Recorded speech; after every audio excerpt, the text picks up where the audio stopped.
잠깐 기도드리겠습니다.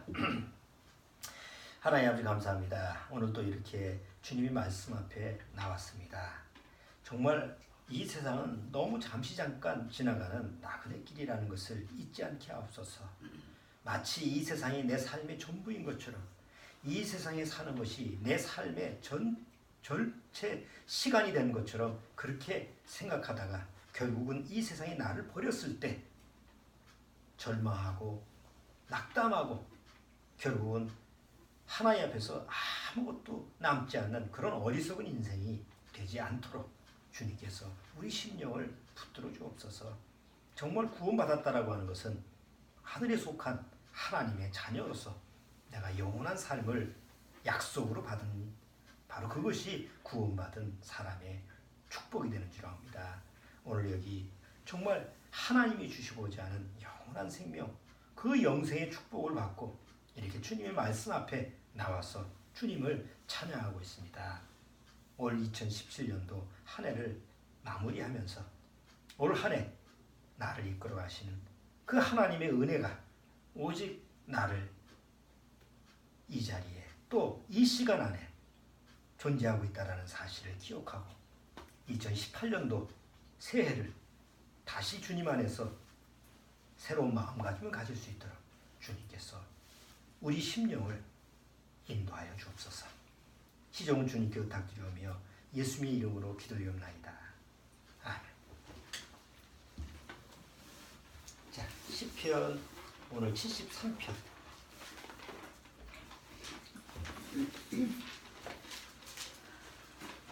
시편 73편.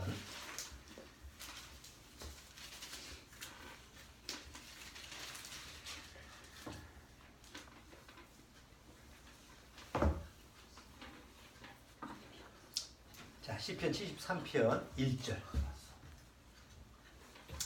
1절서부터 끝절까지 시편 73편 1절서부터 끝절까지 좀 길지만 올 한 해 한 해를 정리를 하면서 어떤 마음의 자세로 주님 앞에서 한 해를 정리할 것인지 그런 부분을 잘 좀 마음에 새기면서 천천히 한번 끝까지 한번 읽어보도록 하겠습니다. 시편 73편 1절서부터 같이 읽습니다.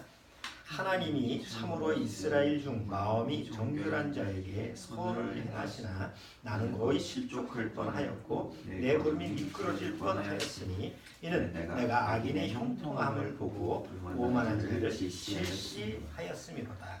저희는 죽는 때에도 고통이 없고 그 힘이 건강하며 타인과 같은 고난이 없고 타인과 같은 재앙도 없나니 그러므로 교만이 저희 목걸이며 강포가 저희의 입는 옷이며 살짐으로 저희 눈이 솟아나며 저희 소득은 마음의 소원보다 진하며 저희는 능욕하며 악하게 압제하여 거만이 말하며 저희 입은 하늘에 두고 저희 혀는 땅에 두루 다니는도다.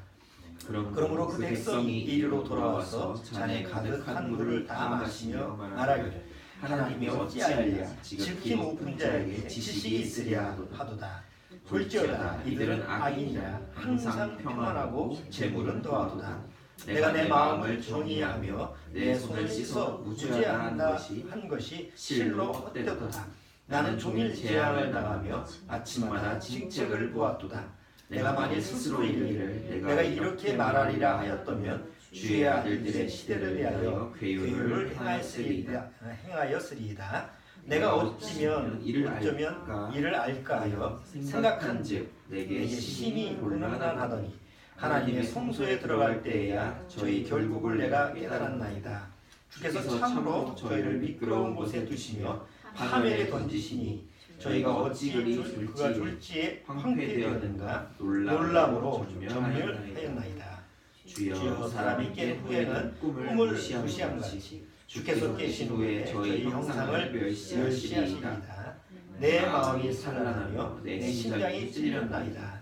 내가 이같이 우매무제하며 주의 앞에 짐승이 오나 내가 항상 주와 함께하니 주께서 내 오른손을 붙드셨나이다.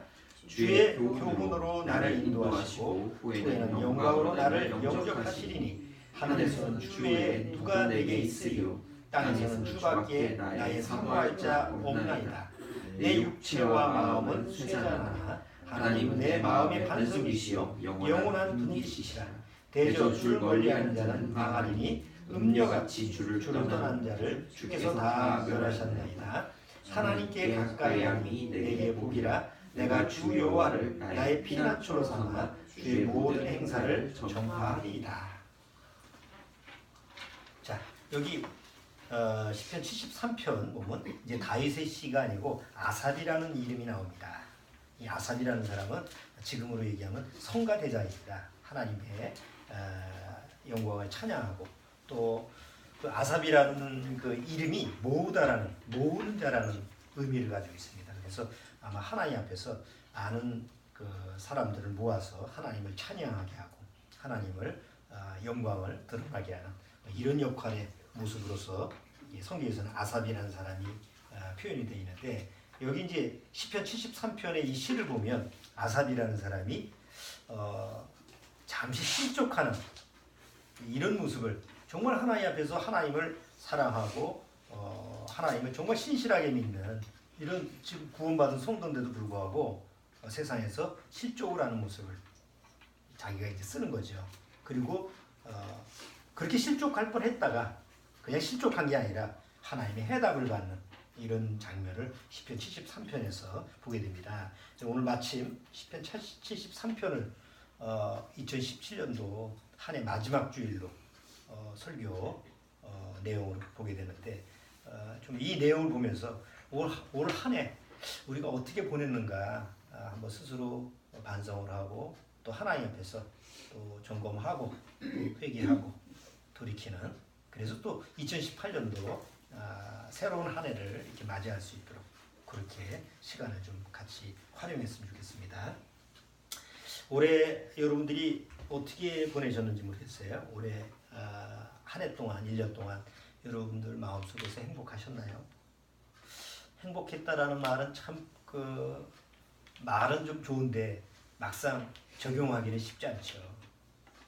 왜냐하면 우리가 행복한 날보다는 불행한 날이 많고 또 올 한 해 동안 보면 정말 다사다난하지.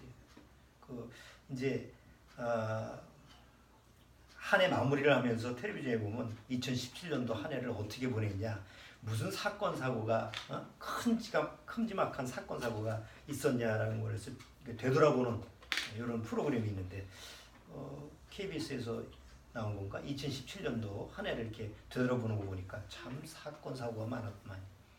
세계 그 전체 지구촌이라고 그러죠. 지구촌에서 일어난 일을 보니까 뭐 지진에다가 또 저 미국 같은 데는 이제 토네이도, 그 다음에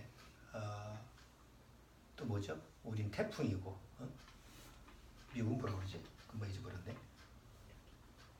허리케인. 이런 것 때문에 많은 사람들이 또 죽임을 당하고, 뭐 지진 때문에도 많이 죽임을 당하고, 또 그것 때문에 죽임만 당하는 게 아니고 뭐 자연재난 때문에 또 시끄러운 게 아니고 또 곳곳에 또 테러, 뭐 매일 뉴스에서 접하는 게 그렇죠.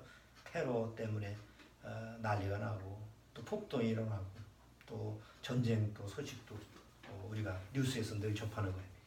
우리나라도 뭐 그렇게 조용하게 지내지는 않았던 것 같아요. 뭐 올해 뭐 대통령 선거도 있었고 대통령이 감옥에 가는 사건서부터 우리나라도 시작해서 얼마 전에 또 화재 사건, 또 그냥 자기 자식을 죽이는 것도 요새 또 왜 이렇게 유행이 되는 건지, 간간히 또 그런 자식을 죽이는 사건, 또 뭐 여러 가지 사건 사고 이런 게 보면 한 해가 참 그 뭐 행복했냐라는 말을 쓰기가 좀 아주 난해한 그런 한 해였어요. 여러분들은 어떻게 한 해를 보내셨습니까? 만약 우리가 육신의 눈으로 보고 한 해를 살았다면 절대 행복할 수가 없습니다. 왜냐하면 눈으로 보이는 것 자체가 뭔가 나한테 행복할 수 있는 조건이 아무것도 없거든요. 그런데 우리가 구원받고 나서 영의 눈으로 보이지 않는 것을 볼 수 있는 그런 하나님의 은혜로 올 한 해를 살았다면 그만큼 내 마음속에서 행복한 그런 시간을 가졌을 거예요. 1년 365일 그 많은 시간을 행복하게 살았다고 하는 것은 굉장히 축복이죠. 뭐 그건 불가능한 거고, 정말 구원받고 나서 내 심령 안에 아무리 주변에서 뭐 난리를 치고 뭐 하여튼 힘들고 어려운 환경이 파도가 막 밀려와도 뭐 흉흉한 파도에 내가 맨날 맞았어도 내 심령 안에서 보이는 것을 보는 것이 아니라 보이지 않는 것을 보는 영의 눈으로 하나님이 주시고자 하는 그런 보이지 않는 영원한 것을 봤다고 한다면 그만큼 그 시간은 내 심령 안에서 행복감을 느꼈을 겁니다. 그게 하나님 주신 축복이거든요. 그러니까 오늘 한 해 동안 잘 생각해 보면 내가 행복했을까? 내가 행복을 잘 누리지 못했을까? 그 원인은 내가 무엇을 보고 살았느냐에 따라서 다른 거예요. 육의 눈으로 보고 살았다면 결코 행복감은 잘 느끼지 못했고, 영의 눈으로 보고 살았다면 그만큼 내가 행복했던 거고, 또 앞으로도 마찬가지죠. 우리가 고린도후서 한번 보죠. 고린도후서 4장. 고린도후서 여기 시편 73편 손잡고 고린도후서 4장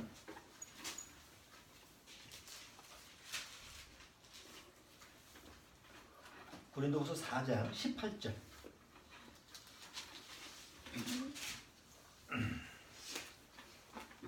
자, 16절서부터 한번 주원이가 한번 읽어주세요. 그러므로 우리가 낙심하지 아니하노니 겉사람은 후패하나 우리의 속은 날로 새롭도다. 우리의 잠시 받는 환난에 경한 것이 지극히 크고 영원한 영광에 중한 것을 우리에게 이루게 함이니 우리의 돌아오는 것은 보이는 것이 아니요 보이지 않는 것이니 보이는 것은 잠깐이요 보이지 않는 것은 영원함이리라. 여기 16절에 그러므로 우리가 뭐 한다고요? 낙심하지 아니야. 낙심이라는 게 뭐예요? 낙이 떨어질 낙이잖아. 마음심이잖아. 마음이 막 떨어져. 막 뚝뚝뚝 떨어져. 우리가 인생 살아가면서 마음이 낙심될 때가 언제야? 내 기대감이 무너지고 내가 원하는 계획이 안 되고 그러다가 이제 점점 나이 먹으면 거울만 보면 낙심이 돼. 하나하나 달라지니까. 겉모습은 후패하니까 겉모습은 내가 노력한다고 해서 되지는 게 아니잖아요. 뭐 세월은 약이 없다고 그러잖아요. 그러니까 우리가 세상을 봤을 때는 낙심될 수밖에 없어요. 그런데 여기 고린도후서에 사도 바울은 뭐라고 했냐면 우리가 낙심하지 아니하노니 겉사람은 후패하나 겉사람은 썩는 거 당연하다. 그게 원칙이다. 그런 거에 내가 신경 쓰지 않는다. 왜? 그건 하나님의 섭리니까. 그 대신 뭐예요? 겉사람은 후패하나 우리의 속은 어떻게 새롭다? 날마다라는 건 매일매일 새롭다. 그렇기 때문에 행복할 수 있는 거예요. 보이지 않는 것을 보는 사람만이 매일매일 새로움이라는 걸 경험하기 때문에 행복감이 와요. 근데 세상은 행복하지 않습니다. 한번 보세요. 요새 가전제품이 매일 하루가 다르게 신제품이 나와요. 매일 보면 뭐 텔레비전도 냉장고도 뭐 아주 요새 보면 아주 새로운 것이 막 나와서 새로운 걸 딱 장만했어. 야, 그거 하나 새로운 거 장만했어. 야, 이거 참 세상 좋구나. 오래 살다 보니네. 뭐 이런 식으로 해서 잠시 마음에 기쁨을 느꼈다 합시다. 그 다음날 가면 없어지는 거 그런 거는 절대 세상 것 가지고 그 행복감이 오래가지 않습니다. 잠깐 스쳐가는 느낌이야. 그런데 구원받고 하나님이 나한테 주시는 영원한 행복감이라는 것은 내 안에 매일매일 새롭게 느껴진다.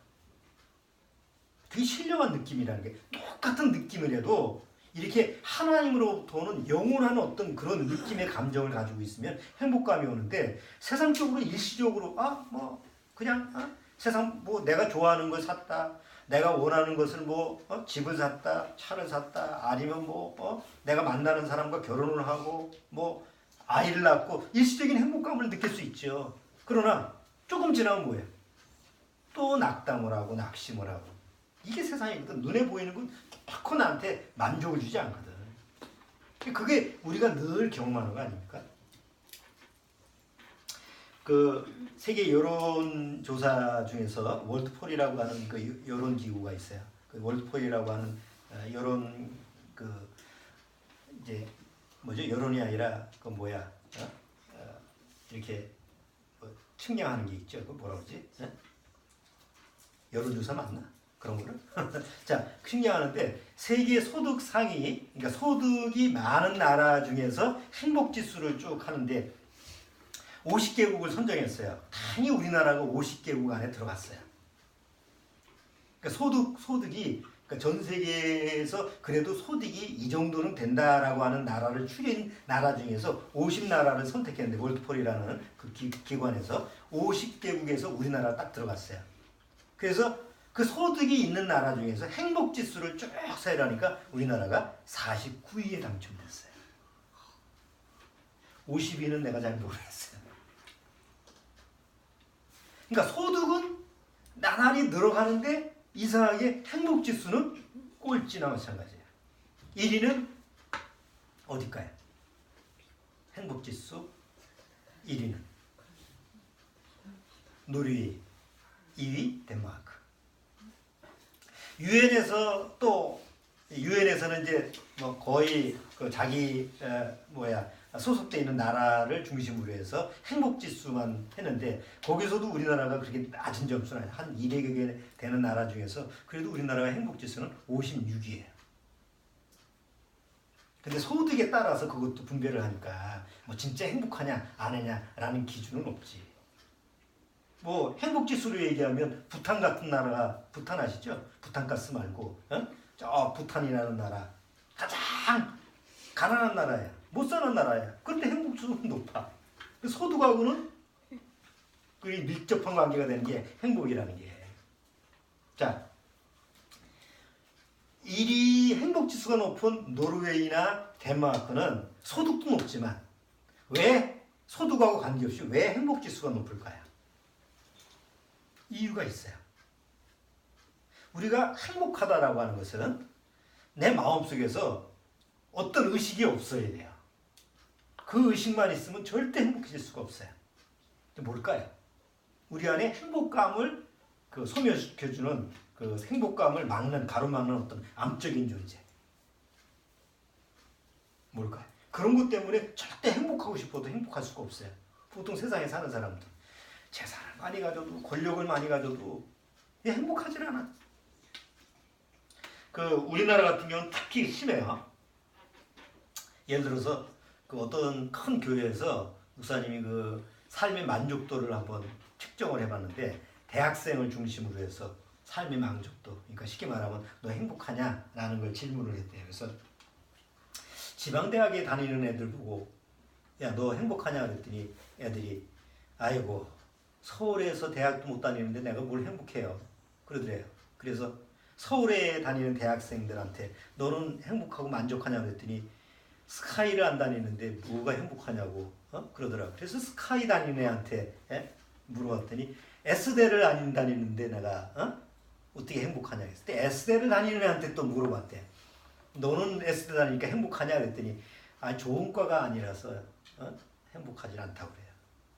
그 좋은 과가 어떤 과야? 뭐 의대, 법대 뭐 이래서 의대, 법대 다니는 애한테 너 행복하냐라고 봤더니 수석을 못해서 행복을 안 한대. 행복할 수가 없는데 한도 끝도 없어. 그러면 수석을 하는 애한테 너 행복하냐 그러면 행복할까 걔는? 행복할까? 아니 제일 높잖아. S에다가 의대에다가 거기다가 수석까지 하면 가장 높은 자리인데 그 정도 하면 만족하지 않을까? 안 될 것 같아? 왜 안 될 것 같아? 힘들어가지고 힘든데 뭐가 행복하겠어? 그 위까지 올라가는데 얼마나 그렇잖아. 즐거운 건 아니지. 아주 정확하네. 응? 그렇게만 높이 가지 마라. 응? 절대 행복한 자리는 아니야. 능력이 있으면 가지만 절대 행복한 자리는 아니야. 자, 여기서 문제가 되는 게 뭐죠? 왜 학생들이 행복하지 못하죠? 그 마음에 뭐가 있어서 그래요? 응? 그것만 없으면 그냥 지방대학에 다녀도 자기가 주어진 위치에서 행복할 수 있어. 그런데 그것 때문에 절대 행복할 수가 없어. 뭐예요? 욕심. 뭐 욕심이지. 욕심인데 더 오늘 주제에 맞는. 자, 내가 좋은 옷을 입었어. 아이 뭐 좋은 옷을 선물받아서 좋은 옷을 입었는데 밖에 나가보니까 나하고 똑같은 옷을 입은 사람이 지나가는 거야. 그 행복감이 없어져요? 그냥 남아있어요? 내가 똑같은 아주 그냥 자랑하고 싶은 옷을 딱 가지고 입고 모처럼 만에 나가는데 한 사람이 싹 지나가는데 나하고 똑같은 제품의 옷을 입었어. 그럼 내가 가지는 행복감이 없어져 버려. 왜 그러죠? 그 사람도 있고 나도 있고 뭐 그러면 되잖아. 근데 왜 내 마음속에서 내가 가지고 있는 기쁨이 없어질까? 뭐 하는 마음 때문에 그래? 남하고 비교하는 마음. 바로 비교의식이라는 것이 있기 때문에 결코 행복해질 수가 없는 거예요. 아까 제가 얘기했잖아. 육신으로 보이는 눈으로 보면 절대 행복할 수가 없어요. 왜? 눈으로 보면 항상 어떤 마음이 있어요? 보면 자꾸 비교하려고 하는 마음이 있어. 나도 모르게 내 마음속에서. 딱 보니까 나보다 좋은 시계 찼네? 나보다 좋은 핸드백 가지고 있네? 나보다 좋은 옷 입었네? 나보다 좋은 차 몰고 다니네?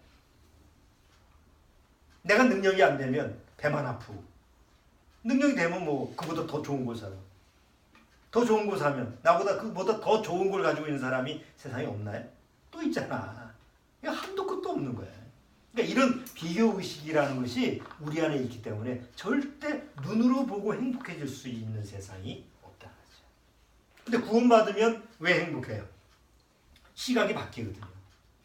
눈에 보이는 것을 쫓는 게 아니라 눈에 보이지 않는 걸 가지고 있는데 눈에 보이지 않는 것은 하나님이 주신 그 눈에 보이지 않는 영원한 생명은요. 누가 주신 거예요? 하나님이 주신 것이야.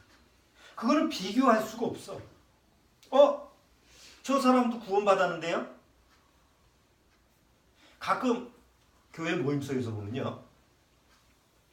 서로 또 여전히 비교의식을 해가지고 목사를 부러워하는 사람들이 많아요. 이 형제들 중에. 은근히 나도 목사가 됐으면 그건 목사 자리를 탐내는 거지. 사실은 그 마음속에서 여전히 비교의식이 있는 거예요. 하나의 역할을 생각한다고 한다면 뭐 저 사람은 목사 역할을 가졌으니까 하나님이 그 달란트를 줬으니까 그런 일에 자기 달란트가 있구나. 근데 나는 그런 달란트가 아닌가 보다. 그럼 목사라는 직책이 아닌 또다시 하나님이 필요한 내가 하는 어떤 역할이 나한테 주신 달란트구나. 그럼 거기서 만족을 가지고 그거 가지고 하나님 앞에서 영광을 돌릴 수가 있거든요. 남하고 비교를 안 하는 거예요. 근데 여전히 교회 모임 속에서도 가끔 지금까지 내가 생각을 해보면 여전히 늘 비교하는 자매들 간에도 서로 비교하고.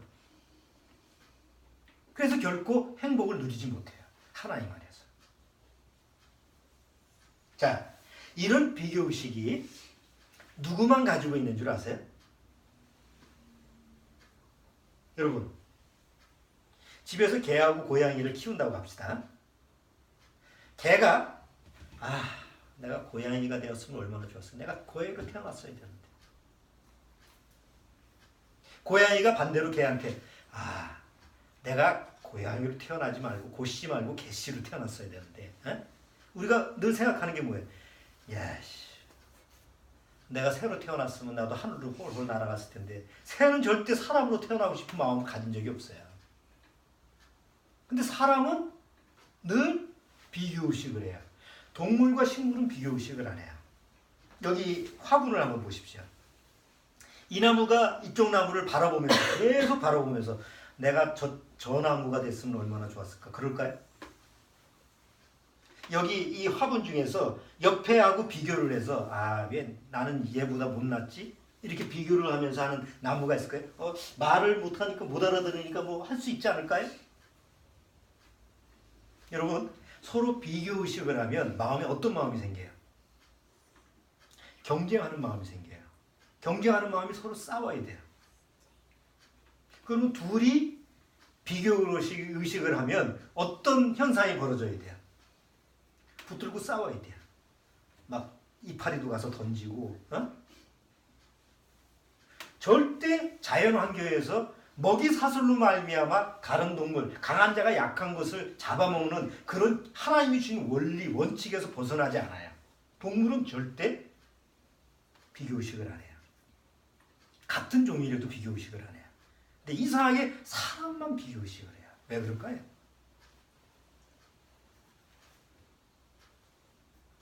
바로 비교의식은 사단으로부터 왔기 때문에 그래요. 여러분 잘 아시죠? 사단은 누구예요? 하나님의 심부름하는 천사죠. 그리고 그 루시퍼는 사단이라는 루시퍼는 천사들의 우두머리예요. 하나님이 무수한 천사들을 만들어 놓고 그 중에 가장 우두머리를 만들어서 그걸 루시퍼라고 했어요. 그런데 루시퍼는 피조물 아니니까 창조주가 창조한 거잖아요. 아무리 능력이 뛰어나도 피조물은 피조물일 뿐이에요. 그런데 루시퍼 마음속에서 어떤 마음을 품었어요? 하나님과 비교를 했어요. 뭐 하나님과 나하고 뭐 별 차이가 없는 것 같은데 나도 뭐 저 자리에 있으면 내가 창조주 역할을 할 수 있을 것 같은데 피조물은 감히 상상할 수가 없는 일이에요. 아니 요새 뭐 로봇인가 그런 드라마가 많이 나오고 뭐 그런 영화도 나오잖아요. 근데 가끔 그 이야기의 구성이 이제 뭐 극화시키기 위해서 내가 로봇을 만들었는데 로봇이 원래 자기가 만든 주인을 어떻게 해요? 배반을 하고 주인 자리에 올려서라는 거죠. 영화를 만들면 그렇게 만들어야지 그냥 맨날 심부름만 하는 로봇은 아무 재미가 없잖아. 그러니까 상황을 만들어야 되니까. 그래서 내가 만든 로봇이 오히려 주인을 갖다가 조정을 하려고 하고 죽이려고 하는 이런 스토리를 보면 마치 사단이 자기를 창조하신 하나님을 비교를 하면서 내가 하나님 자리에 내가 오를 거야 이런 마음을 품은 것이 성경에 나온 거예요. 이게 사단이 가지고 있는 이 죄, 악이죠. 그 악이 어디서 나온 거예요? 비교의식에서 나온 거예요. 한번 보시죠. 이사야서 14장. 이사야서 14장.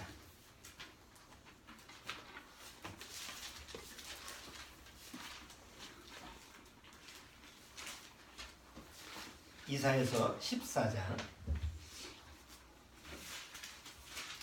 12절.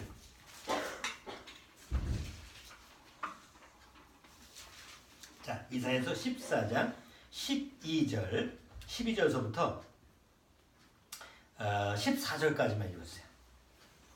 너 아침에 아들 계명성이여 어찌 그리 하늘에서 떨어졌으며 너 열고 아픈 자여 어찌 그리 땅에 지켰는고 네가 내 마음에 이르기를 내가 하늘에 올라 하나님의 목별 위에 나의 보좌를 높이리라. 내가 북극 지폐의 산 위에 자정하리라. 가장 높은 구름에 올라 지극히 높은 자와 비기리라 하도다. 그러나 이제 내가 음부 곧 구덩이의 왼밑에 빠치우리로다. 14절에 가장 높은 구름에 올라 지극히 높은 자와 뭐 한다고요?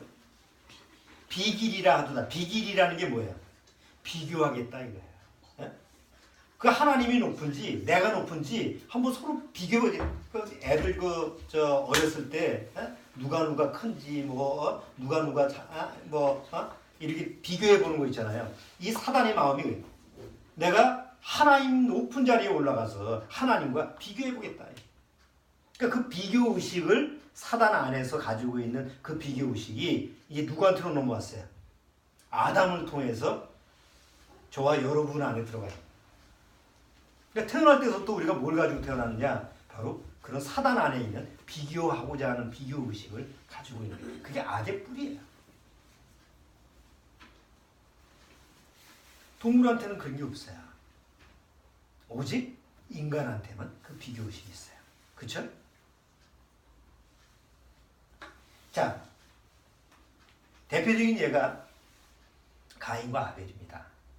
아담과 하와가 사단의 말을 듣고 나서 사단이 이제 하와한테 뭘 넣어줬어요? 어떤 마음을 넣어줬어요? 하와한테.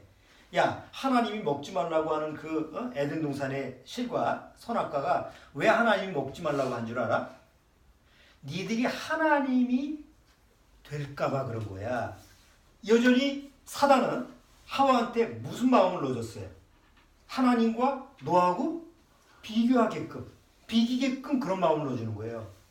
그러니까 하와가 그 말에 넘어가서 하나님 먹지 말라고 하는 게 그런 건가?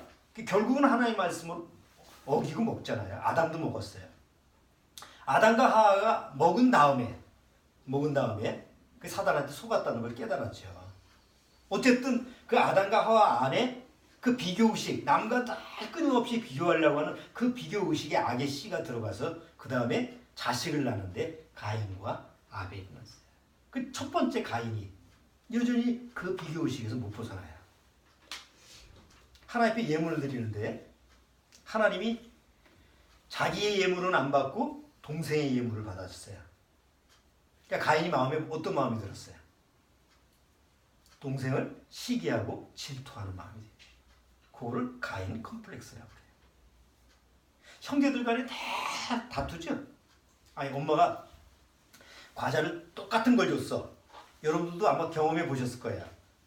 엄마가 집에서 형하고 동생하고 뭐 이렇게 형제들을 해가지고 뭐 맛있는 걸 놀아줬어.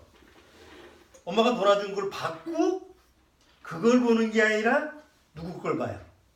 똑같은 걸 줬는데 남의 걸 봐. 뭐 형 거를 보든지 동생 걸 보든지 아니 똑같은 건데 왜 옆에 걸 보지? 마음속에서 왜 순간적으로 비교를 하게 돼? 그게 비교의식이라는 거예요. 누가 가르쳐주는 게 아니잖아. 에? 애가 동생을 낳았어. 위에 애가 엄마가 없는 사이에 애를 꼬집습니다. 이불을 덮고. 왜 그런 마음이 생겨요? 저것만 없어지면. 가인이 그런 마음인 거예요. 비교의식이라고 하는 것은 어떤 문제의 원인을 나한테 찾는 것이 아니라 상대방한테 찾는 게 비교의식의 가장 결정적인 문제야. 예물을 아벨도 하나님께 드렸어요. 양의 첫 새끼를 드렸죠. 물론 자기가 양을 치는 그 목동이었지만 하나님 앞에서 양을 동생이 아벨이 하나님 앞에 양을 드린 이유가 뭐예요?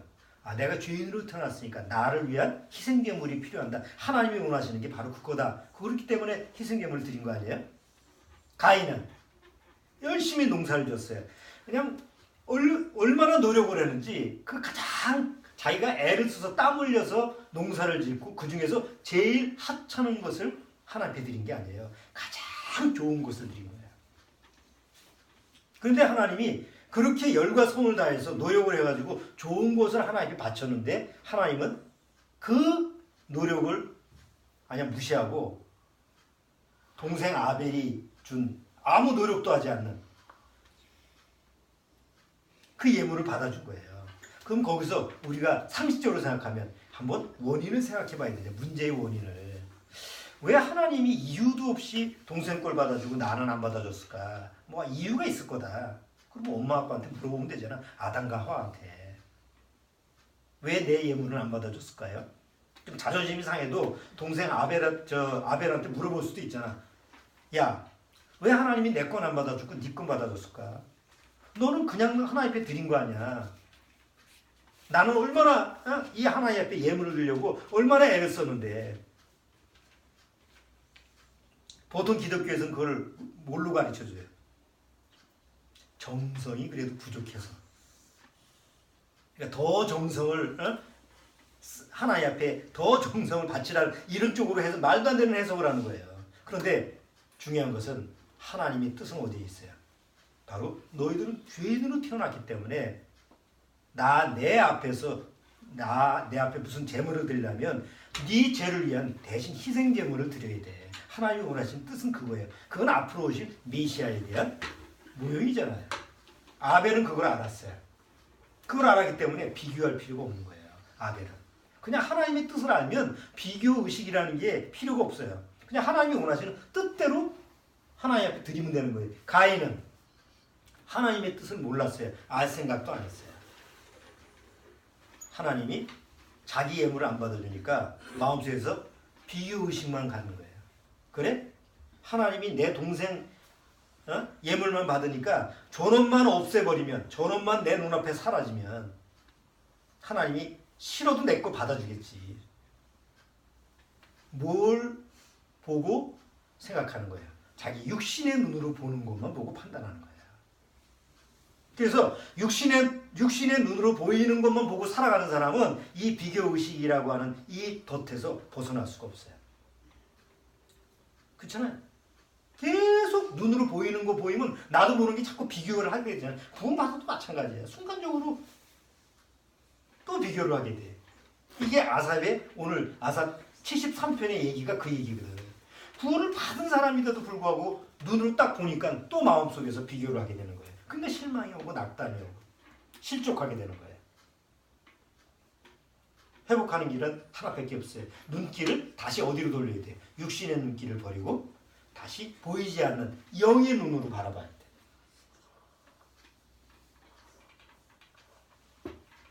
자,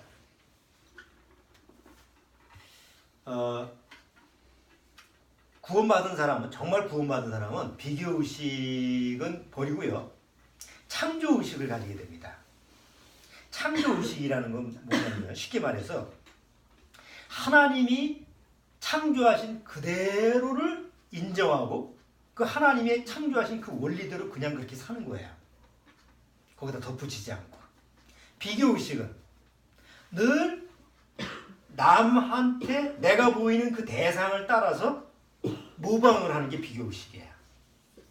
자, 보세요. 사람의 발길이 닿지 않는 밀림이 있죠. 지금 거의 없지만 사람이 들어가지 않는 밀림이야. 그 환경이 어떤 곳이죠? 사람이 한 번도 들어가지 않은 발걸음이 없어. 사람의 발길이 안 닿은 곳이야. 그럼 그곳 환경이 어떤 환경일까요? 막 지저분하고 막 무질서하고 그런 곳일까요? 가끔 다큐멘터리 이렇게 보면 사람이 한 번도 들어가지 않는 그곳을 촬영했을 때 우리가 그곳을 보면 어때요? 가장 깨끗하고 청결해요. 자, 사람이 만들어 놓은 인공적인 자연 있죠. 우리도 보면 가끔 뭐라 그러죠? 나무 많이 심은 꽃도 조성하고 이런 데 있잖아요. 그 가끔 여행을 갈 때 사람이 조성하는 식물원, 정원 같은 거 아니면 뭐 산림, 산, 우리 북한산에도 보면 산책로 있고 그렇잖아요. 거기 가잖아요. 그러면 사람들이 가기에 편하게 도로도 닦고 길도 닦고 뭐 중간에 휴게소도 설치하고 화장실도 설치하고 우리가 그런 데 가서 여행을 하잖아. 그런 데 가면 편리는 하는데 구경도 잘하는데 사실은 지저분해, 더러워. 아무리 깨끗이 청소한다고 해도 사람이 발길 닿는 그곳은 이미 파괴된 곳이야. 파괴된 곳을 돈 내고 보는 곳이 바로 우리가 하는 짓이야. 그런데 사람의 발길이 한 번도 닿지 않은 자연 환경은 거기에는 나무도 있고 동물도 있고 거기 동물도 똥도 싸고 뭐 새도 그렇고 온 거기 생물체가 많잖아요. 땅 밑에 보면 낙엽 밑에 보면 뭐 벌레도 있고 오만 데가 있잖아요. 그런데 우리가 보는 그 관점에서 눈으로 봐도 그 사람이 없는 사람의 발길이 닿지 않은 그 자연 환경 자체가 더러워야 깨끗해요. 절대 더럽지 않습니다. 그 자체가 정말 깨끗하고 청결합니다. 왜 그런지 아십니까? 그게 창조의 원리예요. 보세요. 밀림 속에서 수많은 나무들이 있죠. 서로 다투고 싸우면 다 망하죠. 그런데 밀림 속에 그 수많은 나무들은 하나님이 원래 창조하신 자기의 본질 그대로 만족하면서 자기 자리에서 그냥 하나님의 뜻대로 삽니다. 그리고 옆에 무엇이 나더라도 그냥 그대로 놔둡니다. 그래서 죽을 놈은 죽고 살 놈은 살아. 하나님의 뜻대로 사는 거예요. 그리고 죽으면 다시 흙으로 돌아가서 다시 또 자연분이 되고 동물도 마찬가지예요. 근데 어느 날 사람이 그 안에 들어갔어요. 야, 요거 불편하니까 길도 하나 만들자. 그래서 길도 만들고 길 만들기 위해서 나무도 다 잘라내고 다 그래가지고 거기다 공원을 한번 조성했다 합시다. 그럼 나중에 그 결과물이 어떻게 돼요? 그 자연은 파괴가 되고 인간의 손으로 만들어진 그곳은 인간의 편리함만, 인간의 정욕을 위해서 만든 공간으로 돼버리고 말는 거예요. 이 세상의 자연 만물이 다 어떻게 변했어요? 인간의 정욕 때문에 파괴된 것뿐이에요. 근데 그러면 인간의 문명이 발전됐지 않습니까? 이렇게 우리가 얘기할 수 있어요. 여러분, 인간 안에 비교의식이라는 게 없으면 지금 우리가 사는 문명이라는 것은 태어나지 않습니다.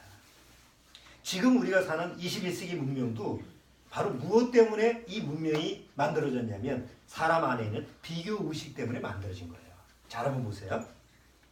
사람 안에 서로 비교의식은 서로 경쟁을 하게 만듭니다. 그럼 서로 경쟁을 하게 되면 거기서 뭐가 자꾸 나와요. 서로 저 사람보다 더 나은 걸 만들어야지. 이것보다 더 좋은 걸 만들어야지. 이런 마음이 서로 하나하나 쌓이다 보니까 우리가 살아가는 이 세상에 문명이 발전되기 시작한 거예요. 그 대신 인간의 비교의식을 통해서 다른 사람보다 더 낫고 이거보다 더 좋은 것을 만들기 위해서 뭘 사용을 하죠? 하나님이 창조하신 이 자연 만물을 파괴하면서 만들어진 게 문명이라는 거예요. 그래서 지금 우리 21세기의 문명의 이기에 문명이라고 하는 걸 자랑하잖아요. 우리 각자 마음속에서 그래도 21세기 문명은 대단한 거야. 이렇게 생각하잖아요. 뭐 컴퓨터 문명, 뭐 우리가 사는 뭐 이 모든 문명의 이기들 발전된 거 보면 자랑스럽잖아요. 그런데 하나님이 보셔도 자랑스러울 거예요. 내가 만든 내 형상을 닮은 저것들이 저렇게 좋은 작품을 만들었네. 하나님도 그렇게 생각하실까요? 자, 아무리 문명이 발달이 돼서 뭐 대단한 컴퓨터가 있고 뭐 우리가 잘 아는 높은 빌딩이 있고 막 이래도 지진 한 번 나면 어떻게 돼요? 다 뭐가 돼요? 지진 한 번 나면 쓰나미 한 번 나면 뭐예요? 아무리 우리가 문명의 이기를 만들어 놨어도 지진 한 번 일어나고 쓰나미 한 번 일어나고 뭐 한바탕 뭐 허리케인이 한 번 일어나면 그 문명의 모든 사람들이 자랑하는 모든 것이 뭐가 돼요? 다 쓰레기가 됩니다. 그러니까 하나님이 세상을 통해서 기뻐하시는 건 아무것도 없어요. 그냥 인간 스스로 자기 우월감을 가지고 자랑하는 것뿐이지. 자, 옛사람과 새사람의 차이를 한번 우리 생각해보죠. 옛사람은요, 태어나서부터 비교의식을 시작해서 죽을 때까지 비교의식으로 끝나는 게 옛사람입니다. 잘 보세요. 한동안 요즘도 그렇지만 금수저, 흙수저 얘기 나오죠. 금수저로 태어났냐, 흙수저로 태어났냐, 뭐 얘기하자는 거야, 그게. 금수저, 흙수저의 차이는 뭐예요? 비교예요. 그렇죠? 태어날 때서부터 비교의식으로 태어나는 거예요. 죽을 때 몇 자리를 얼마짜리 할 거냐, 뭐 수의를 얼마짜리 할 거냐.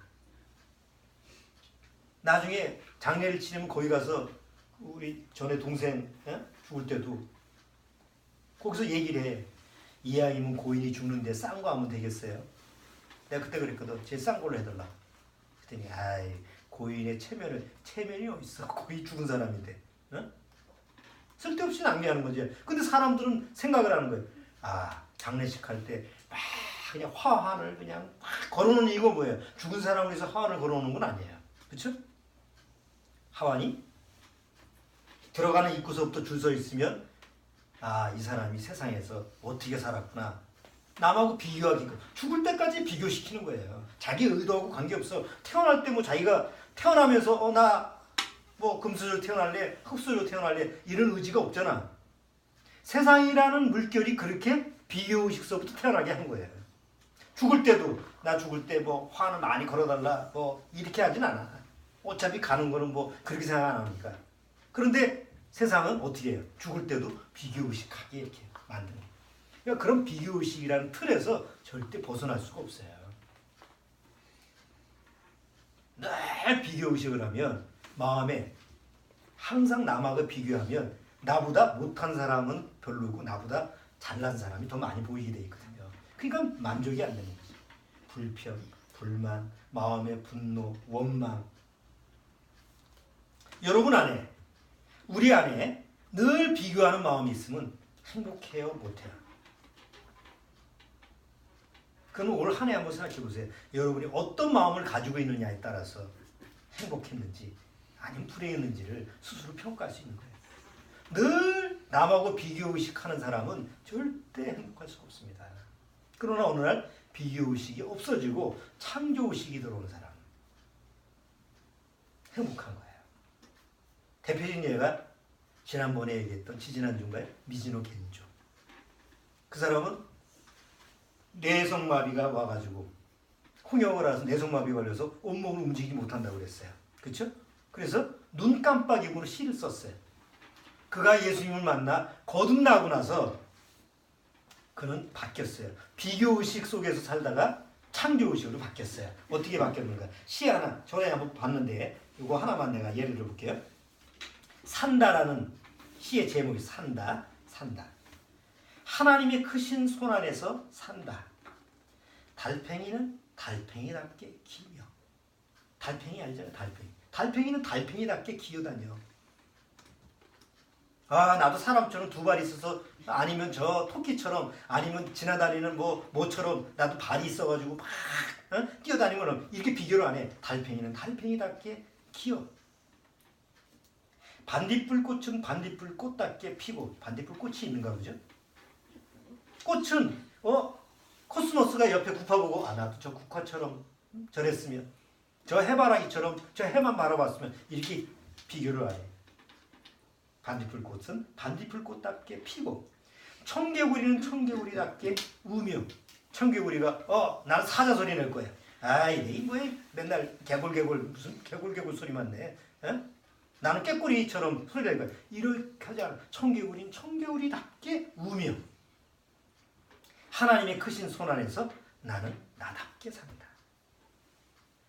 누워서 눈에 깜빡임 하나만 가지고 사는데 나는 하나님이 주신 이 사실 하나를 인정하고 나는 나답게 산다.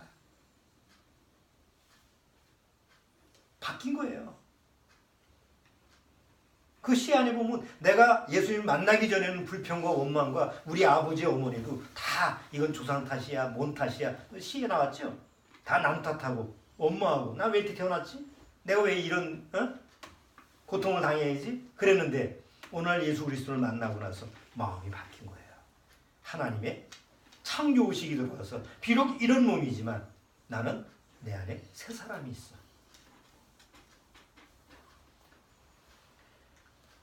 나는 나답게 산다는 게 뭘까요? 이게 이 미즈노 겐주만의 얘기 아니에요. 이미 성경에는 사도 바울이 얘기를 해놨어요. 사도 바울 스스로 자기 자신에 대해서 그 얘기를 했어요. 내가 나의 나 된 것은, 내가 나답게 살 수 있는 것은 노력해서 애를 써서 내 능력이 있어 그게 아니다.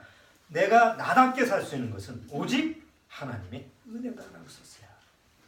이 복음성가에 있거든. 복음성가에도 유명한 복음성 사람들이 좋아하는 복음성가에 내가 하나님 앞에서 하나님의 은혜다라는 제목 있죠. 하나님의 은혜라 해가지고 내가 나이다 나 된 것은 오직 하나님의 은혜다. 보시죠. 고린도전서 15장 10절.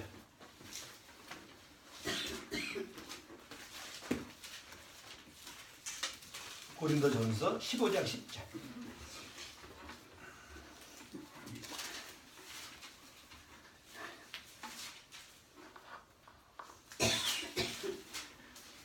자, 고린도전서 15장 10절.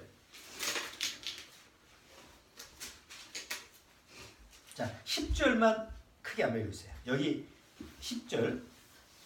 그러나 나의 나 된 것은 하나님의 은혜로 된 것이니 내게 주신 그 은혜가 헛되지 아니하여 내가 모든 사도보다 더 많이 수고하였으나 내가 아니요 오직 너와 함께 하신 하나님의 은혜로다. 자, 그러나 나의 나 된 것은 나잖아. 사람들은 다 뭐라고 얘기해요? 다른 사람한테. 노래도 있잖아. 나야 나. 그 주제가 나야 나. 노래가 뭐예요? 내가 이런 사람이다. 내가 이런 존재다. 거기 안에는 내용이 어떻게 돼요? 내 교만, 내 위선, 내 고집, 내 아집. 사람들은 옛사람 말이죠. 구원받지 못하면, 거듭나지 못하면 하나같이 나야 나. 난 내 고집대로 살 거야. 내 개성대로 살 거야. 내버려둬. 나는 내 멋대로 살 테니까. 이렇게 사는 게 나예요. 그런데 사도 바울은 여기서 뭐라고 그랬어요? 나의 나 된 것은 오직 하나님의 은혜. 내가 나로 살 수 있는 것은 하나님의 은혜로 사는 거지. 나는 나대로 절대 못 살아요. 여러분 한번 보세요. 옛날 배틀 아시죠? 배틀. 옷감 짜는 배틀 보셨죠? 요즘은 뭐 그런 게 없는데 얘들 이제 보면은 배틀에서 보면 아주머니가 앞에 앉아가지고 할머니나 아주머니가 앉아가지고 부지런히 뭐예요? 배틀에다가 배를 짜는데 배가 지금 옛날에 옷이잖아요. 실로 찌는데 그 실을 어디다가 해요? 실을 그 감는 게 뭐예요? 북이라고 그러죠. 북이라고 그러죠. 북을 왔다 갔다 하죠. 손으로 탁 치고 그 다음에 한 번 내리고 탁 치고 이래서 이게 뭐죠? 가로 세로 이렇게 딱딱 짜집기 되잖아. 예? 그렇죠? 그 실줄과 날 그 다 안 해. 실줄 날줄 해가지고 이렇게 탁탁 겹쳐서 옷이 만들어지는 거 아니에요? 그렇죠? 잘 보세요. 내가 딱 태어났어. 태어나자마자 나는 이 세상이라고 하는 환경에 의해서 나라고 하는 존재가 형성이 돼요. 보세요. 갓난아기로 딱 태어났어. 그 전까지는 다 엄마라는 가로줄로 쫙 돼 있어. 엄마 뱃속에 있었으니까 엄마라는 가로줄이 아주 옷이 안 됐어. 인생이라는 옷이 안 됐어. 딱 태어나자마자 아빠가 딱 보더니만 세로줄을 하나 만드는 거예요. 아빠의 세로줄이 들어오는 거예요. 내 사랑하는 내 아들, 딸. 그러니까 아빠와 엄마의 가로줄과 C줄과 날줄이 서로 왔다 갔다 하면서 갓난아기 때서부터 서서히 나라는 존재가 형성이 되는 거예요. 그래서 조금 있다가 누가 옵니까?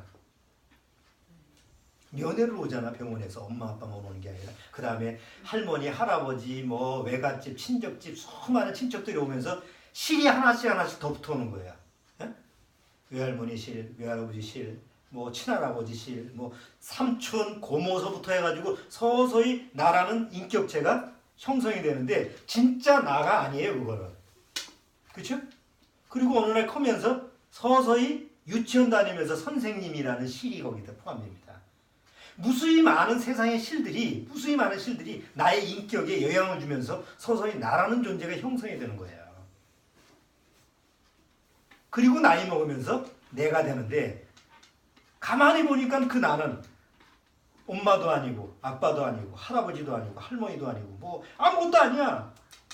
여러 사람이 나한테 어떤 영향을 끼친 내 눈으로 보고 내가 닮은 여러 사람의 어떤 영향권이 나라고 하는 존재를 형성한 거지 그게 나는 아니잖아. 그렇죠?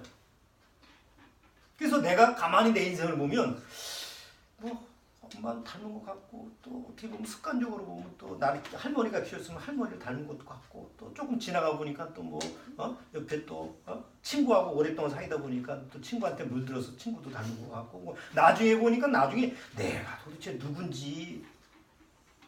그래서 거듭나지 못하면 실제 나는 있어요 없어요? 없습니다. 그래서 철학에서 나를 찾는 게 주제예요. 찾고 찾아도 나는 없어. 어느 날 미즈노 겐조가 예수님을 딱 만나고 나서 그런 나가 아니구나. 나는 하나님이 나한테 주신 진짜 나가 있었구나라는 걸 발견한 거예요. 거듭난 사람만이 그걸 발견해요. 아버지 어머니가 나를 낳았어도 나는 아버지 어머니가 아니야. 나는 별개의 존재야.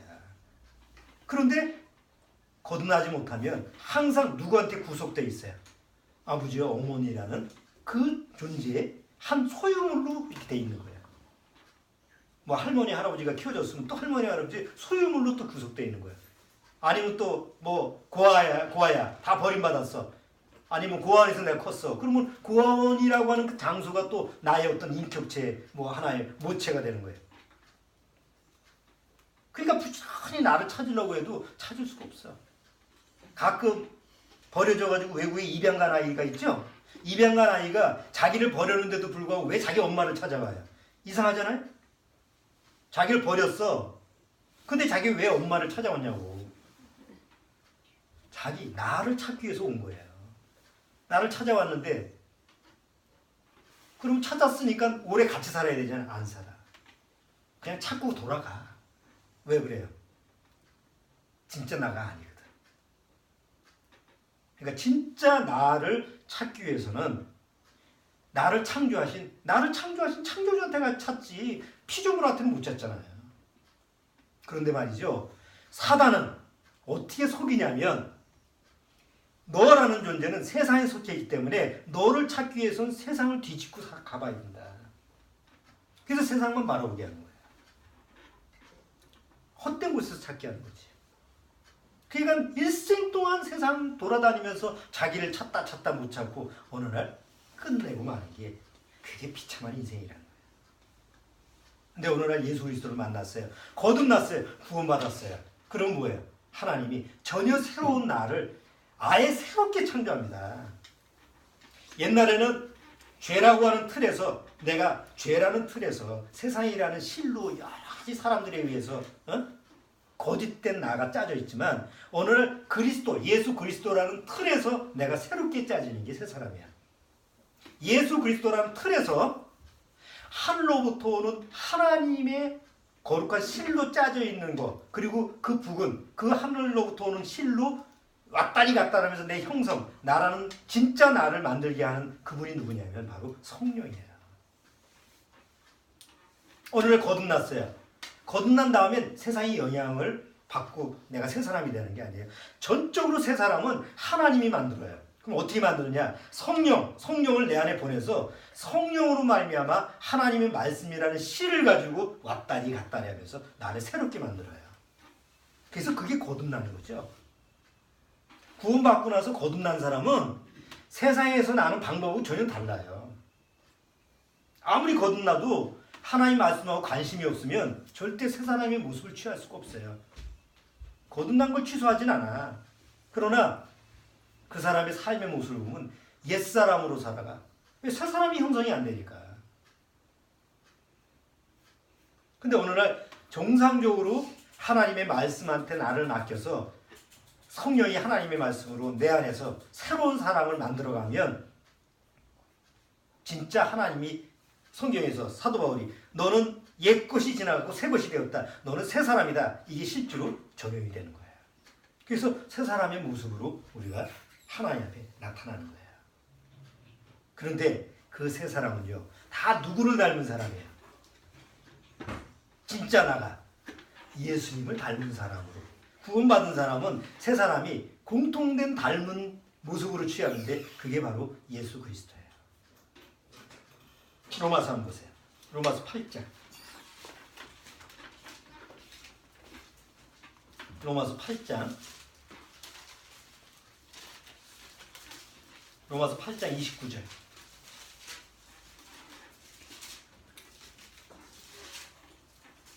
자, 로마서 8장 29절.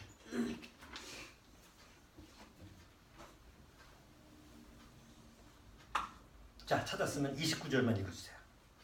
하나님이 미래하신 자들로 또한 그 아들의 형상을 본받게 하기 위하여 미리 정하셨으니 이는 그로 많은 형제 중에서 맏아들이 되게 하려 하심이니라. 자, 누구의 형상을 본받게 하기 위해서?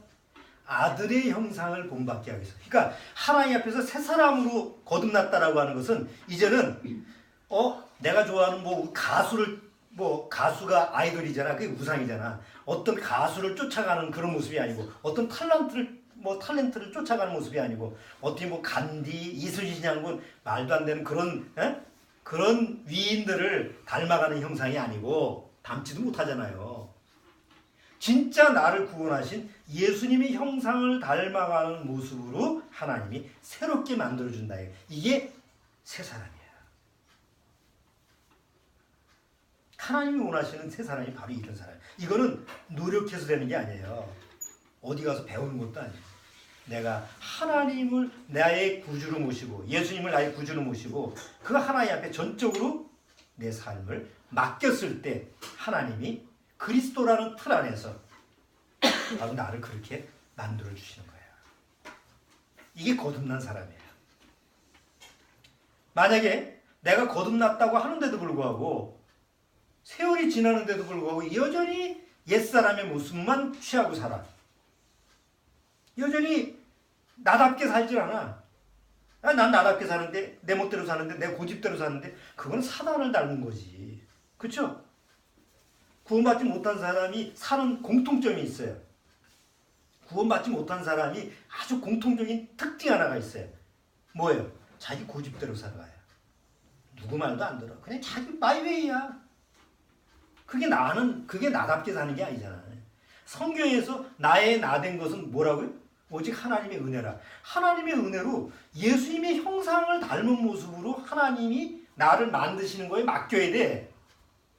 근데 여전히 내 고집대로 살아. 내 방식대로 살아간다고 하면 그건 옛사람의 모습에서 못 벗어나는 거죠. 자, 이제 돌아와서 이제 아삽을 볼게요. 시편 73편.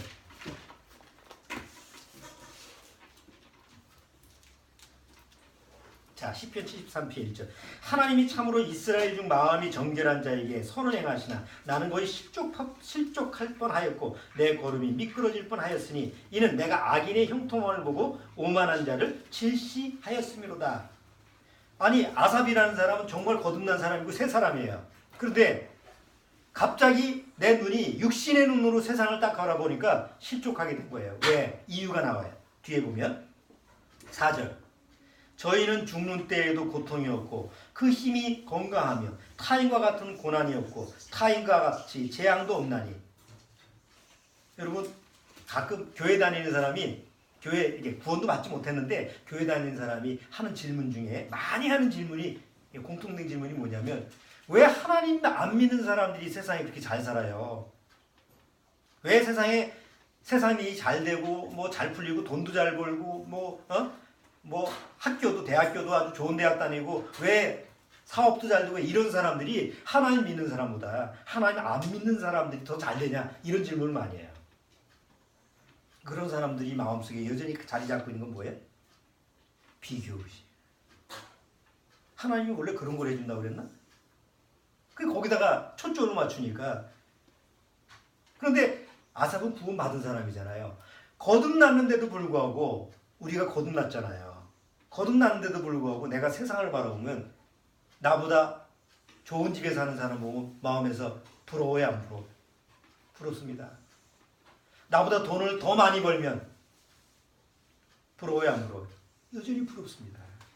좋은 차 타고 다니면 나도 저 차 탔으면. 그런 마음이 구원받았다고 해서 안 드는 게 아니에요. 아니, 저 사람은 구원도 안 받았어. 그런데 세상에 걱정거리가 없어. 구원도 안 받고 어디 가끔 가다가 뭐 점치러 가고 뭐 어디 절에 다닌다고 하는데 하는 일마다 잘 되고 자식도 스카이 다니고 나는 구원 받았다고 하는데 이 모양 이 꼴인데 저 사람은 구원도 안 받았는데 하는 일마다 잘 돼. 돈도 많아서 뭐 때마다 여행 다니고 난 하고 싶어도 못 하는데 그렇고 눈으로 바라보면 아니 구원받았다는 게 뭐야? 내가 하나님 앞에서 구원받고 신앙생활 한다는 게 저 사람보다 더 나은 게 뭐냐? 이런 실망감이 오더라는 거야. 그리고 당연히 그런 마음이 구원받고 나서도 생깁니다. 이 아삽은 그런 마음이 들었던 거예요. 왜 하나님 안 믿는 악인은 저렇게 잘 먹고 잘 사는데 나는 왜 이렇게 고통을 당하지? 그럼 내가 지금 하나님 앞에 신앙생활 한다는 게 뭐야? 난 게 뭐야? 이렇게 마음이 어두워졌어. 낙담하고 절망한 거예요. 우리도 그런 때가 있습니까? 없습니까? 있습니다. 그런데 말입니다. 여기 뭐 나중에 내용은 다시 한번 여러분들 읽어보시고 어디서부터 볼까요? 17절 아니 15절 보면 제가 해볼게요. 내가 만일 스스로 이를 내가 이렇게 말하리라 하였다면 주의 아들들의 시대를 대하여 괴를 행하였으리라. 내가 어쩌면 이를 알까 하여 생각한즉 내게 심히 곤란하더니 하나님의 성소에 들어갈 때에야 저희 결국을 내가 깨달아나이다. 하나님의 성소를 들어갔다는 게 뭐예요? 하나님 앞에 나갈 때 내가 깨달았어요. 해답을 얻었어요. 뭐예요? 주께서 참으로 저희를 미끄러운 곳에 두시며 파멸에 던지시니 저희가 어찌 그리 졸지에 황폐되었는가 놀람으로 전멸하였나이다. 아, 시간이 다르구나. 시계가 다르구나. 아, 저 악인들의 시계하고 내가 가지고 있는 시계가 다르다라는 걸 깨달은 거예요. 악인들이 가지고 있는 시계는 어떤 시계예요? 금으로 된 시계입니다. 그래서 금생시계입니다. 금생 아시죠? 지금 할 때 금. 지금의 생. 지금 우리가 시계 바라보고 있잖아. 태어나서 죽을 때까지 보고 있는 그 금생의 이생의 시계. 그것만 바라보고 있는 게 그들이에요. 그들의 사는 삶은 정해져 있어요. 100년. 고작 해야 100년이야. 근데 구원받은 사람은 어떤 시계를 가지고 있어요? 금으로는 안 만들어졌어. 그런데 절대 없어지지 않은 영생의 시계를 가지고 있어요. 구원받은 사람은 영원한 생명의 시계를 가지고 있어요. 그렇죠? 보세요. 거듭나지 못한 사람의 시계는요. 내가 태어날 때부터 엄마 뱃속에 딱 사진 보니까 태어났네. 이때서부터 시계가 작동이 되는 거예요. 그리고 엄마는 계속 시계를 보고 달력을 보고 얘가 언제 태어날까. 그게 그 사람의 시계예요. 태어났어요. 갓난아기 때, 그 다음에 유치원, 중학교, 고등학교, 대학교, 그 다음에 시집 장가가고 또 자식 낳고 죽을 때까지 계속 어떤 시계 속에서 사는 거예요. 금생의 시계 속에서 사는 거예요. 근데 그 시계가 영원한 게 아니라 어느 날 육신의 나이 그 때가 딱 하나님이 딱 정한 때가 지나면 사람이 한 번 죽는 것은 하나님의 때에 죽는 거잖아. 그 때가 지나면 어떻게 돼요? 시계는 멈춰요. 그리고 영원한 지옥에 이제 시간이 그한테 주어지죠. 구원받은 사람은 어느 날 거듭나서 새 사람 된 사람은 언제서부터 시계가 돌아갔어요? 에베소서 1장에 뭐라고 했어요? 너희가 창세전에 예정되어 있었다. 언제서부터 시간이 나라는 존재, 나의 시간은 언제서부터 시작된 거예요? 내가 태어나기 전에 창세전서부터 시간이 시작된 거야. 그게 영생의 시간이라는 거예요. 그리고 어느 날 잠깐 이 세상에 잠깐 왔다. 한 100년을 살든 50년을 살든 잠깐 왔다 사는 거야. 그냥 나그네야. 거기서 부자로 살 수도 있어. 가난한 사람으로 살 수 있어. 건강하게 살 수도 있고 병자로 살 수도 있어. 그렇지만 하여튼 잠깐 사는 거야. 그리고 어느 날 육신을 마치면 뭐예요? 또 영원한 세계에서 하나님과 사는 게 영생의 시기야. 내가 나답게 사는 것은 바로 하나님이 이렇게 주시는 영원한 생명의 시계를 가지고 사는 게 진짜 하나님 앞에서 나답게 사는 거예요. 어느 날 이 원리가 심령에 새겨지면요. 남하고 비교를 하지 않습니다. 그냥 하나님만 바라보고 하나님이 나한테 주신 삶을 감사하게 받아들이는 거예요. 내가 처한 환경이 여기야. 그러면 그 환경에서 최선을 다하는 거예요. 그래서 어디까지 올라가? 하나님이 정해준 그 정상까지 올라가는 거예요. 개중에 어떤 사람은 그냥 종으로 사는 사람도 있지만 어떤 사람은 요셉처럼 왕까지 될 수도 있어. 왕의 지위까지 올라갈 수도 있어. 그건 하나님이 정하신 거지만 중요한 거는 종으로 살아도 그 사람은 만족하고 살고 왕으로 살아도 만족하고 살고 혹 그 사람이 의사가 될 수도 있어. 그래도 만족하고 살아. 의사라고 만족하는 게 아니잖아. 회사원이라고 만족하나요? 알바생이라고 만족하나? 근데 알바생 살아도 만족하고. 왜 만족하고 사느냐? 하나님이 나한테 주신 내가 나답게 사는 그 비밀을 깨달았기 때문에. 그래서 감사함이 오는 거야. 여러분, 이런 감사함으로 사는 사람은 행복하게 살아요. 행복하게 사는 사람은 하나님의 뜻을 알기 때문에 굳이 곁길로 가지 않습니다. 하나님을 저버리지 않습니다. 여기 시편 이제 마지막으로 한번 보세요. 아삽이 뭐라고 했느냐?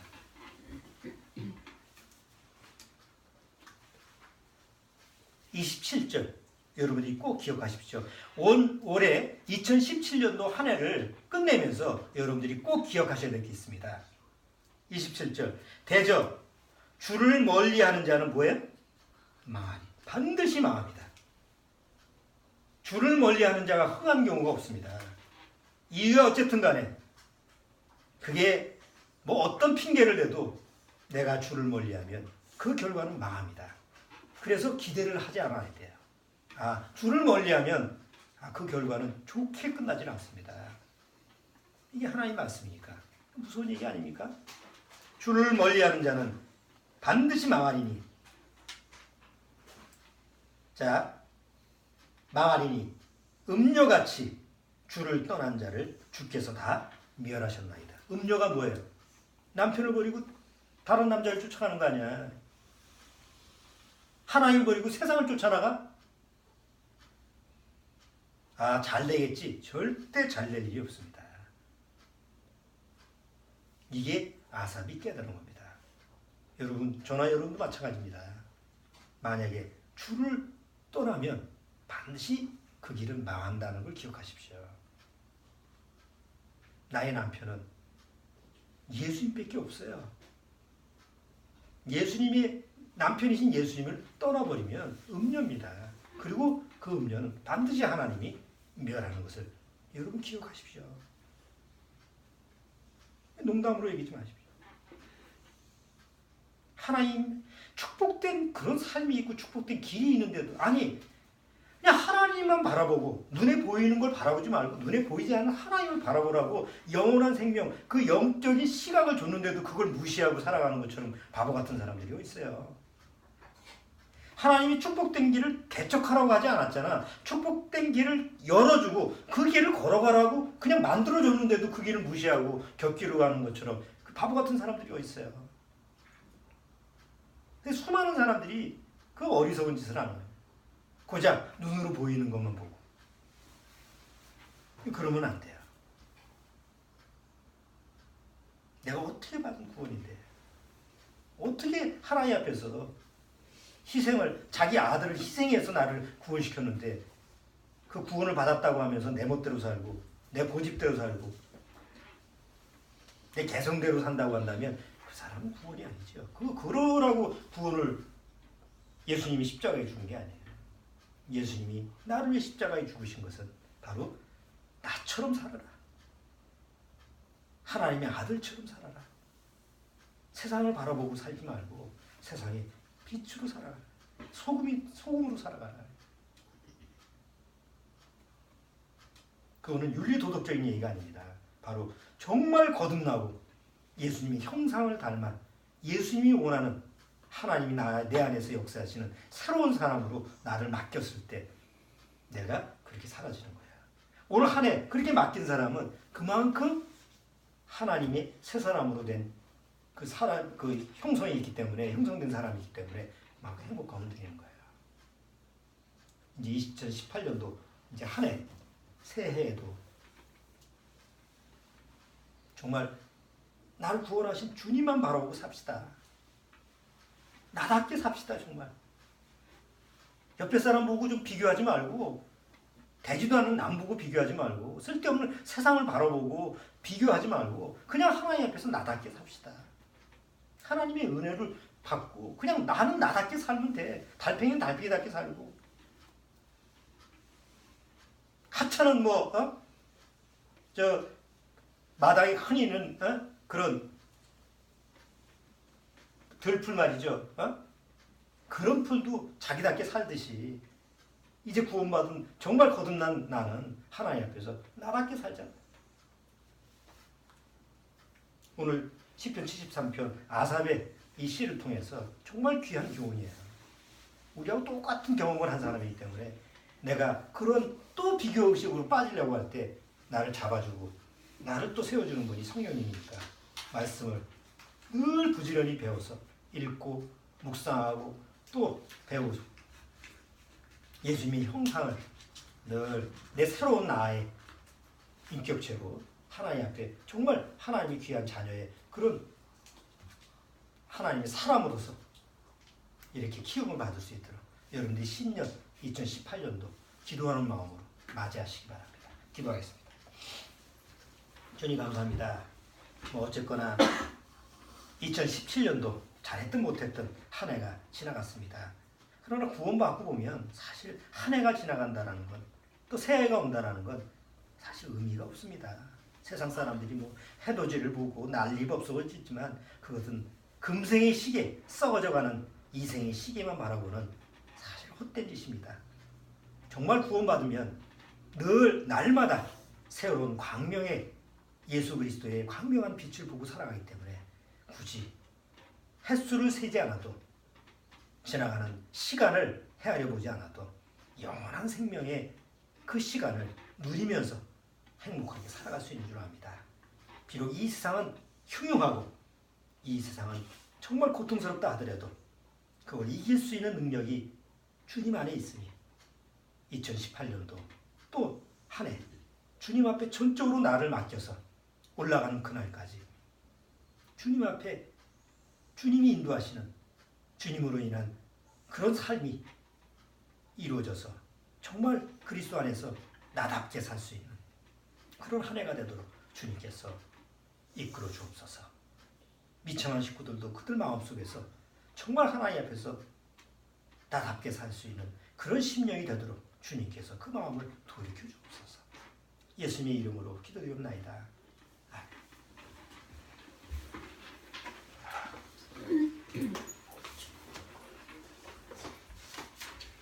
자, 544장.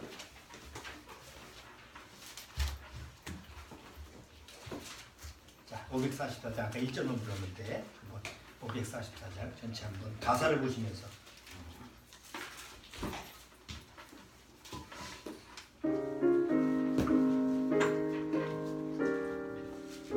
잠시 세상에 내가 살면서 항상 찬송 부르다가 날이 저물어 오라 하시며 영광 중에 나가리 열린 천국 문 내가 들어가 세상 짐을 내려놓고